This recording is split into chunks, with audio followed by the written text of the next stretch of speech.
पिछले सेक्शन के एंड में हम एक बहुत ही ऑब्वियस मैथमेटिकल प्रॉब्लम में फंस गए थे। अगर हमारे आर्टिफिशियल न्यूरॉन में आने वाला हर सिंगल इनपुट 0 हो जाता है, जैसे x1 equals to 0, x2 equals to 0, x3 equals to 0, तो उन इनपुट्स को उनके रिस्पेक्टिव वेट्स से मल्टीप्लाई करने पर, यानी x टाइम्स w करने पर, हमें एब्सोल्यूट 0 ही मिलता है। चाहे आपके वेट नॉब्स कितने भी विशाल या इंपॉर्टेंट क्यों न हो, 0 से मल्टीप्लाई होने वाली कोई भी चीज हमेशा 0 ही होती है। अगर हमारा डिजिटल न्यूरॉन सिर्फ इनपुट्स और वेट्स पर ही डिपेंडेंट रहता, तो जब भी बाहर की दुनिया शांत होती, ये पूरी तरह से हेल्पलेस हो जाता। इसके पास कोई डिफ़ॉल्ट इंक्लिनेशन, कोई बेसलाइन टेंडेंसी या कोई इनर वॉइस नहीं होती।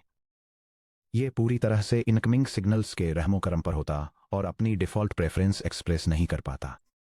इस कमी को दूर करने और अपने आर्टिफिशियल न्यूरॉन को सही मायनों में फ्लेक्सिबिलिटी देने के लिए हमें न्यूरल नेटवर्क का तीसरा और फाइनल फाउंडेशनल पैरामीटर इंट्रोड्यूस करना होगा, जिसे बायस कहते हैं, और इसे लोअर केस लेटर बी से डिनोट किया जाता है। Section break. पार्ट 1। बायस क्या है? The baseline mood. रोजमर्रा की बोलचाल में बायस शब्द का अक्सर एक नेगेटिव मीनिंग निकाला जाता है। हम न्यूज़ रिपोर्टिंग में अनफेयर बायस, ह्यूमन रीजनिंग में कॉग्निटिव बायस या सोशल बायस की बात करते हैं। हालांकि मशीन लर्निंग और मैथमेटिक्स की दुनिया में बायस बिल्कुल भी बुरी चीज नहीं है। असल में इसके बिना न्यूरल नेटवर्क पूरी तरह से यूजलेस होंगे। आर्टिफिशियल इंटेलिजेंस में बायस भी एक इंटरनल ऑफसेट, एक बेसलाइन प्रेफरेंस या एक डिफॉल्ट स्टार्टिंग पॉइंट है, जिसे सीधे हमारे वेटेड सम में ऐड किया जाता है। यह डायग्राम एक आर्टिफिशियल न्यूरॉन में बायस के कॉन्सेप्ट को समझाता है और यह दिखाता है कि बायस को नेगेटिव से पॉजिटिव एडजस्ट करने से न्यूरॉन के एक्टिवेशन थ्रेशोल्ड पर कैसे असर पड़ता है, जिससे यह तय होता है कि इसे ट्रिगर होने के लिए स्ट्रॉन्ग इनपुट की ज़रूरत है या यह आसानी से एक्टिवेट हो जाता है। बायस को न्यूरॉन के उस बेसलाइन मूड की तरह समझिए जो बाहर की दुनिया से इनकमिंग इंफॉर्मेशन का एक सिंगल पीस सुनने से भी पहले होता है। एक पॉजिटिव बायस भी ग्रेटर देन 0 न्यूरॉन को ऑटोमेटिकली एक हेड स्टार्ट दे देता है। न्यूरॉन नेचुरली ईगर, ऑप्टिमिस्टिक या डिफ़ॉल्ट रूप से हाई स्कोर फायर करने के लिए इंक्लाइंड होता है। एक नेगेटिव बायस भी लेस देन 0 एक बैरियर या टैक्स की तरह काम करता है। न्यूरॉन नेचुरली हेजिटेंट, रिलक्टेंट या स्टबर्न होता है। इसे अपने नेगेटिव स्टार्टिंग थ्रेशोल्ड को ओवरकम करने के लिए ही पॉजिटिव इनकमिंग डेटा की एक स्ट्रॉन्ग वेव की ज़रूरत होती है। एक 0 बायस भी इक्वल टू 0 का मतलब है कि न्यूरॉन की कोई बेसलाइन प्रेफरेंस बिल्कुल नहीं है, यह पूरी तरह न्यूट्रल स्टार्ट करता है। जबकि इनपुट्स x एक्सटर्नल एनवायरनमेंट से आते हैं और वेट्स w उन एक्सटर्नल सिग्नल्स का वॉल्यूम एडजस्ट करते हैं, बायस भी पूरी तरह से न्यूरॉन का अपना होता है। यह एक इंटरनल पैरामीटर है जो इनपुट्स चाहे जो भी कर रहे हों, स्कोर को ऊपर या नीचे पुश करता है। Section break. Part 2। The movie critic metaphor, optimist versus grump. इस कॉन्सेप्ट को क्रिस्टल क्लियर करने के लिए चलिए एक मोमेंट के लिए अम्यूजमेंट पार्क छोड़ते हैं और मूवी थिएटर में कदम रखते हैं। इमेजिन कीजिए 2 professional movie critics side by side बैठकर बिल्कुल सेम समर ब्लॉकबस्टर फिल्म को रिव्यू कर रहे हैं। Cinema Carl, eternal optimist. Carl को मूवीज बहुत पसंद हैं। उसे पॉपकॉर्न की स्मेल, डिम लाइटिंग और बिग स्क्रीन एक्सपीरियंस पसंद है। मूवी शुरू होने से पहले ही कार्ल फैंटास्टिक मूड में होता है। Movie Maya, the harsh critic. Maya exhausted, overworked और हार्ड टू इम्प्रेस है। उसने हजारों प्रेडिक्टेबल मूवीज देखी हैं और उनमें से ज्यादातर को वेस्ट ऑफ टाइम मानती है। फिल्म शुरू होने से पहले ही वह टेरिबल मूड में होती है। यह डायग्राम रिकमेंडेशन मॉडल्स में बेसलाइन बायस के कॉन्सेप्ट को इलस्ट्रेट करता है, जहां अपोजिंग इनिशियल रेटिंग एडजस्टमेंट्स वाले टू क्रिटिक प्रोफाइल्स को कंपेयर किया गया है, जिसमें से एक डिफॉल्ट रूप से हाई पॉजिटिव ऑफसेट पर है और दूसरा हाई नेगेटिव ऑफसेट पर। नोटिस कीजिए कि स्क्रीन पर मूवी का एक भी फ्रेम चलने से पहले कार्ल और माया पूरी तरह से अलग बेसलाइन मूड के साथ थिएटर में एंटर करते हैं। चलिए कार्ल और माया को 2 अलग आर्टिफिशियल न्यूरॉन्स के रूप में मॉडल करते हैं, जो 3 न्यूमेरिकल इनपुट फैक्ट्स के बेसिस पर मूवी की क्वालिटी को इवेलुएट कर रहे हैं। x1 mind blowing visual effects $1 अगर स्पेक्टेक्युलर है, $0 अगर चीप CGI है, x2 ऑस्कर वर्दी एक्टिंग $1 अगर ग्रेट परफॉर्मेंस है, $0 अगर टेरिबल एक्टिंग है, x3 प्रिडिक्टेबल प्लॉट $1 अगर बोरिंग या क्लिशे है, $0 अगर ओरिजिनल है। मान लेते हैं कि दोनों क्रिटिक्स इन मूवी फीचर्स को बिल्कुल same weight importance W assign करते हैं, Visual effects weight W1 equal 2 plus 4.0 boosts score. Great acting weight W2 equal 2 plus 5.0 boosts score. Predictable plot weight W equal minus 3.0 penalizes score. उनके weights बिल्कुल identical हैं। वे इस बात पर 100% agree करते हैं कि क्या चीज़ मूवी को अच्छा या बुरा बनाती है। उनके इंटरनल डिसीजन इंजनों के बीच केवल एक ही डिफरेंस है, उनका बायस भी। कार्ल का बायस भी कार्ल इक्वल 2 प्लस 3.0 एक वार्म जेनेरस बेसलाइन पुश। माया का बायस भी माया इक्वल 2 माइनस 3.0 एक कोल्ड डिमांडिंग बेसलाइन पेनल्टी। अब चलिए देखते हैं कि अलग अलग रियल वर्ल्ड सिनेरियोस में क्या होता है। सिनेरियो ए, एक कंप्लीटली मीडियोकर मूवी। मान लीजिए एक फिल्म आती है जिसमें mediocre visuals x1 equal to 0, average acting x2 equal to 0 और एक डल प्लॉट x3 इक्वल टू 0 है। ध्यान दीजिए कि सभी इनपुट्स 0 हैं। x1 equal to 0, x2 equal to 0, x3 equal to 0। चलिए हर क्रिटिक के न्यूरॉन द्वारा प्रोड्यूस किया गया फाइनल स्कोर कैलकुलेट करते हैं। सिनेमा कार्ल का neuron the optimist score equals x sub 1 times w sub 1 plus sub 2 times w sub 2 plus x sub 3 times w sub 3 plus b sub Carl. Score equals 0 times 4.0 plus 0 times 5.0 plus 0 times negative 3.0 plus positive 3.0. Score equals 0 plus 0 plus 0 plus 3.0 equals positive 3.0.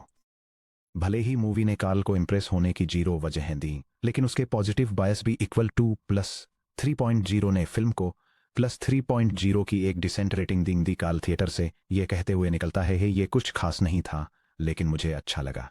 यह diagram एक basic linear scoring calculation को समझाता है, जहां सभी inputs को 0 set करने पर वेटेड सम 0 मिलता है, जिसके रिजल्ट में फाइनल पॉजिटिव स्कोर पूरी तरह इंटरनल बायस टर्म से ही डिसाइड होता है।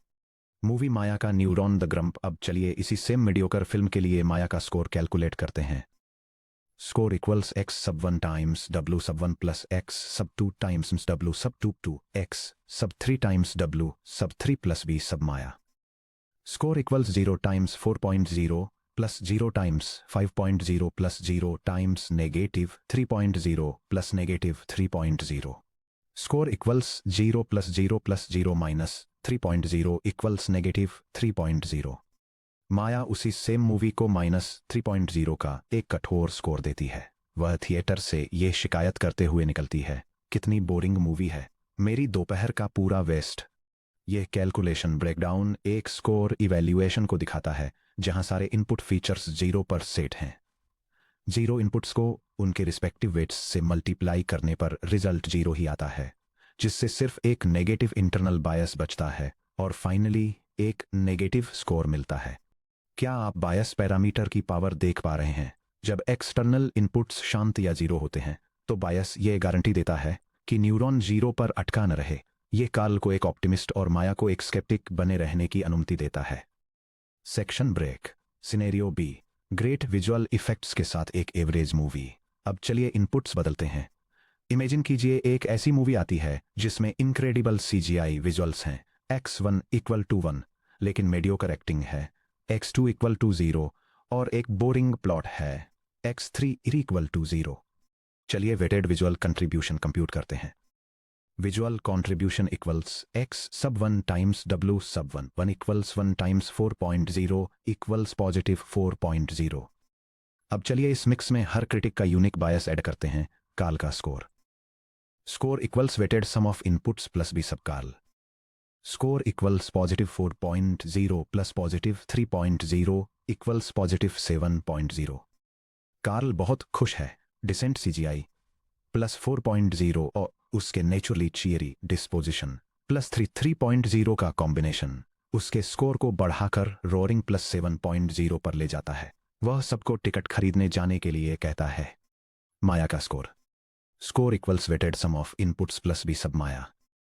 Score equals positive 4.0 plus negative 3.0 equals positive 1.0। Maya के रिजल्ट को देखिए। स्टनिंग CGI प्लस 4.0 के बराबर था, जो उसकी माइनस 3.00 की नेगेटिव स्टार्टिंग बेसलाइन से उबरने के लिए काफी स्ट्रांग था। उसका फाइनल स्कोर बमुश्किल 0 से ऊपर पर बढ़कर प्लस 0.0 के पॉजिटिव टेरिटरी में पहुंचता है। माया मूवी को हिचकिचाते हुए एक हल्का थम्स अप देती है। स्पेशल इफेक्ट्स इसे पूरी तरह से टेरिबल होने से बचाने के लिए काफ़ी अच्छे थे, लेकिन केवल बमुश्किल।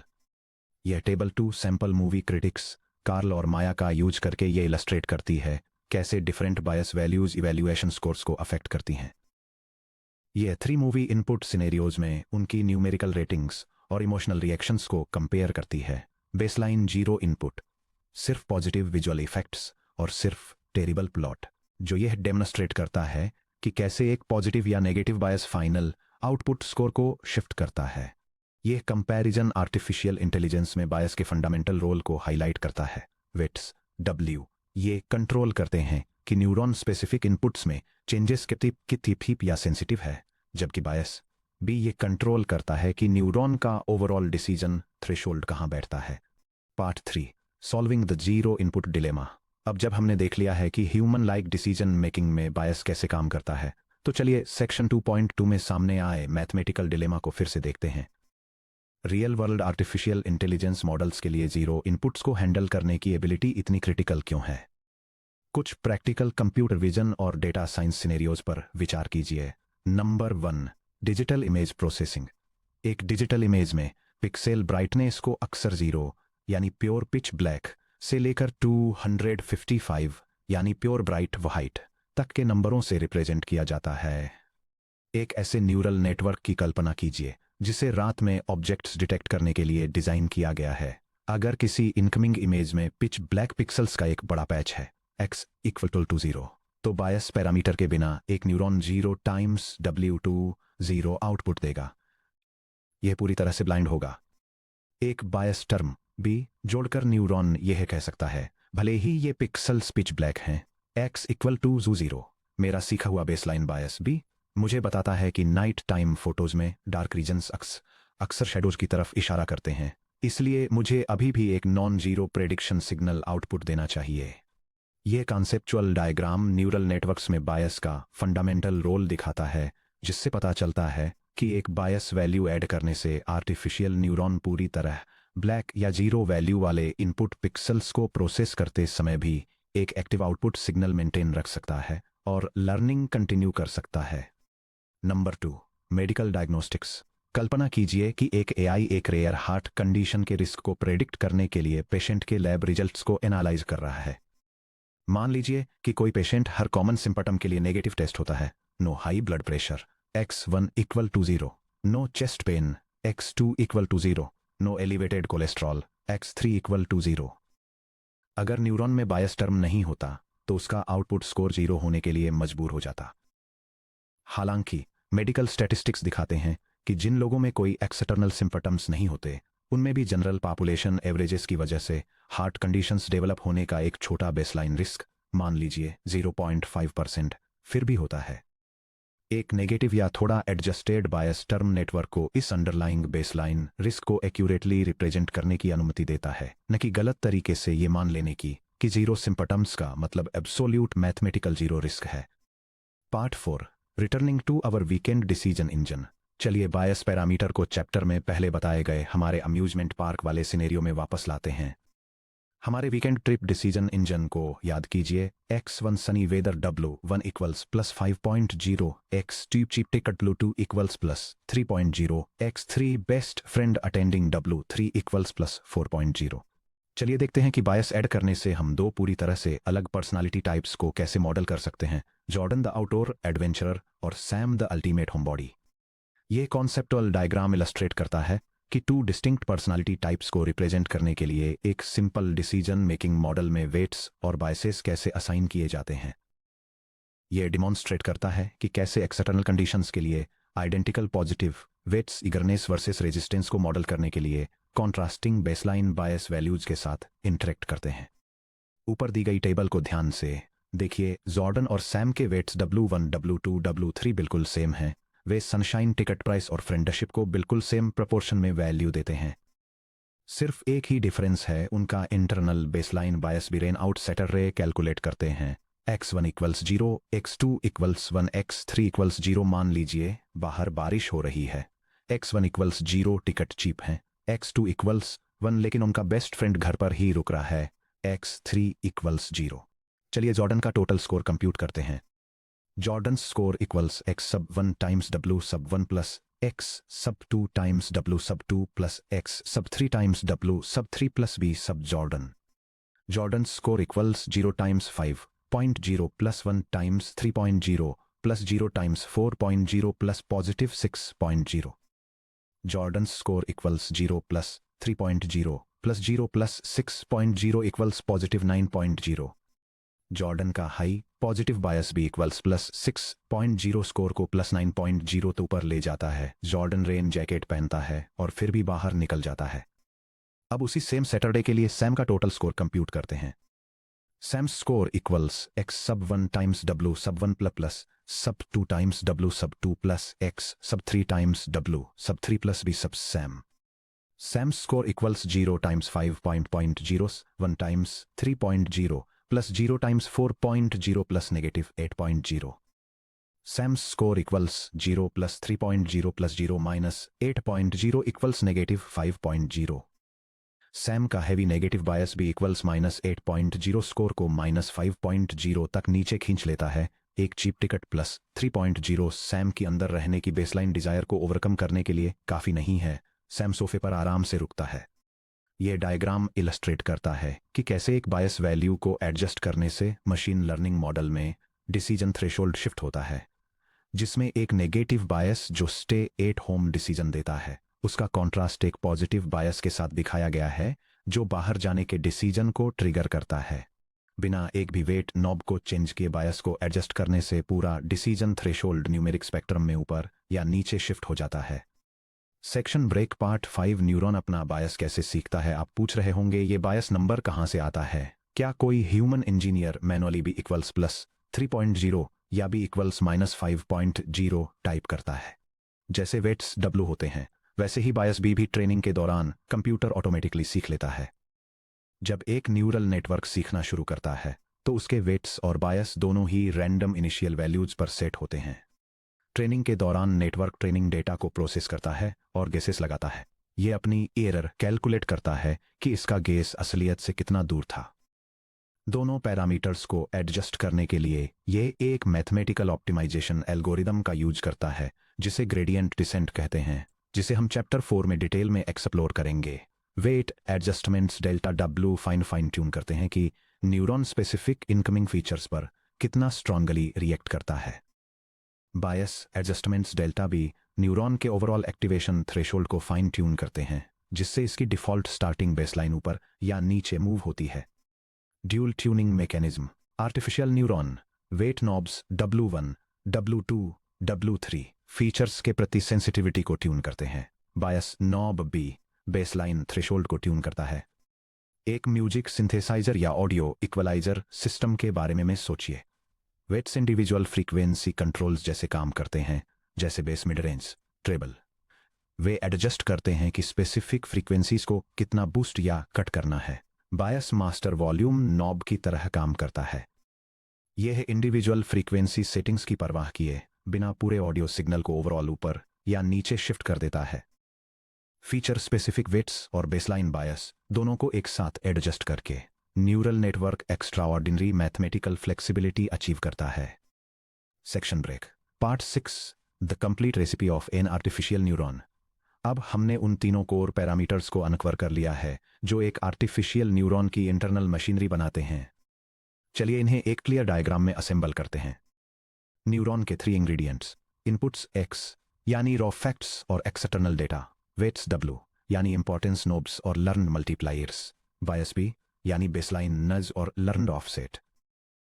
इनपुट्स X1, X2 और X3 को वेट्स W1, W2 और W3 से मल्टीप्लाई किया जाता है, जिससे समेशन प्लस बायस भी मिलता है और इसका रिजल्ट आउटपुट होता है। चलिए रिव्यू करते हैं कि ये 3 इंग्रेडिएंट्स इंफॉर्मेशन प्रोसेस करने के लिए कैसे मिलकर काम करते हैं। इनपुट्स X1, X2 से लेकर Xn तक ये वो नंबर्स हैं जो न्यूरॉन में पास किए जाते हैं जो बाहर की दुनिया के रॉ फीचर्स को रिप्रेजेंट करते हैं, जैसे कि pixel values, sensor readings, words या user data. Weights W1, W2 से लेकर Wn तक ये हर इनपुट लाइन से जुड़े हुए लर्न मल्टीप्लायर्स हैं। ये तय करते हैं कि न्यूरॉन की फाइनल कैलकुलेशन पर हर स्पेसिफिक इनपुट का कितना इन्फ्लुएंस होगा। बायस B यह रिजल्ट में जोड़ा गया एक सिंगल लर्न नंबर है। यह एक बेसलाइन ऑफसेट प्रोवाइड करता है जिससे न्यूरॉन सभी इनपुट्स जीरो होने पर भी नॉन जीरो वैल्यूज आउटपुट कर सके और डिफ़ॉल्ट एक्टिवेशन थ्रेशोल्ड सेट कर सके। जब आप इन तीनों इंग्रेडिएंट्स को मैथमेटिकल नोटेशन में एक साथ रखते हैं तो आपको न्यूरॉन के कोर प्रोसेसिंग स्टेप का फंडामेंटल फार्मूला मिलता है। न्यूरॉन कैलकुलेशन इक्वल्स एक्स सब 1 टाइम्स डब्ल्यू सब 1 प्लस एक्स सब 2 टाइम्स डब्ल्यू सब 2 प्लस एस एक्स सब 3 टाइम्स डब्ल्यू सब 3 plus dot dot plus x सब n टाइम्स डब्ल्यू सब n प्लस b। या इसे कॉम्पैक्टली लिखने के लिए सिग्मा नोटेशन का यूज करते हुए neuron calculation equals the sum from i equals 1 to n of x sub i times w sub i plus b। बस इतना ही। यह छोटी सी इक्वेशन आर्टिफिशियल न्यूरल नेटवर्क के अंदर की प्रोसेसिंग का दिल और आत्मा है। Section break summary. हमने क्या मास्टर कर लिया है? चलिए इस सेक्शन में हमने जो भी कवर किया है उसे कंसोलिडेट करते हैं। बायस बी की डेफिनेशन। ये एक इंटरनल पैरामीटर है जो एक्सटर्नल इनपुट्स से इंडिपेंडेंट होकर किसी न्यूरॉन के लिए बेसलाइन ऑफसेट या डिफ़ॉल्ट स्टार्टिंग नज की तरह काम करता है। बायस क्यों जरूरी है? बिना बायस टर्म के अगर सारे इनपुट्स जीरो हैं x इक्वल टू जीरो तो कैलकुलेटेड आउटपुट भी जीरो हो जाएगा, 0 times w equal to zero, जिससे नेटवर्क अपनी बेसलाइन डिफ़ॉल्ट इंक्लिनेशन सेट नहीं कर पाता। Optimist versus grump metaphor. एक high positive bias b equal to plus 3.0 neuron को पॉजिटिव रिजल्ट्स देने के लिए ईगर बनाता है, जबकि एक negative bias b equal to minus 3.0 इसे कंजर्वेटिव बना देता है, जिसे अपने नेगेटिव थ्रेशोल्ड को ओवरकम करने के लिए स्ट्रॉन्ग पॉजिटिव इनपुट्स की जरूरत होती है। Shift versus scale. वेट्स आने वाले डेटा सिग्नल्स के इफेक्ट को स्केल करते हैं, जबकि बायस ओवरऑल आउटपुट कैलकुलेशन को ऊपर या नीचे शिफ्ट करता है। Automatic tuning. वेट्स की तरह बायस पैरामीटर हाथ से नहीं लिखा जाता, यह ट्रेनिंग के दौरान AI सिस्टम द्वारा ऑटोमेटिकली लर्न और फाइन ट्यून किया जाता है। Complete recipe. अब हम एक नोड के 3 फंडामेंटल बिल्डिंग ब्लॉक्स को जानते हैं, इनपुट्स x, वेट्स w और बायस b। अब जब हमारे पास तीनों इंग्रेडिएंट्स हाथ में हैं तो ये देखने का समय है कि वे कंप्लीट मैथमेटिकल हार्मनी में एक साथ कैसे काम करते हैं।